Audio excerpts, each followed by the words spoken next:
வ.உ. சிதம்பரனார் திறமைமிக்க வழக்கறிஞர், பெரும் செல்வந்தர், அள்ளிக் கொடுத்த கொடைவள்ளல். தனது இறுதி காலத்தில் வறுமையின் கோரப்பிடியில் சிக்கி உயிர் நீத்த கதை பலருக்கும் தெரிய வாய்ப்பில்லை. ஆங்கில அரசு இந்தியர்கள் எல்லா வகையிலும் அடிமைப்படுத்தியது கண்டு கொதித்த வ.உ.சி. ஆங்கிலேய கிழக்கிந்திய கம்பெனிக்கு எதிராக 1906 சுதேசி ஸ்ரீ நேவிகேஷன் என்ற கம்பெனியை தொடங்கினார். இந்தியாவிலிருந்து பிரான்ஸ் வரை சென்று சொந்தமாக கப்பல் வாங்கியவர். அதனால் அவருக்கு கப்பல் ஓட்டிய தமிழன் என்று பெருமையோடு அழைத்தனர். இவரது போராட்டங்களை கண்டு கோபமடைந்த ஆங்கிலேய அரசு தேச துரோக வழக்கு சுமத்தி அவரை செக்கிழுக்க வைத்து வழக்காட தடை விதித்து அவரை கீழே தள்ளியது.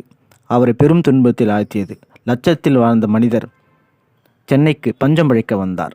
மண்ணெண்ணை கடை வைத்து தெரு தெருவாக விற்று பசியாற்ற முயன்றார்.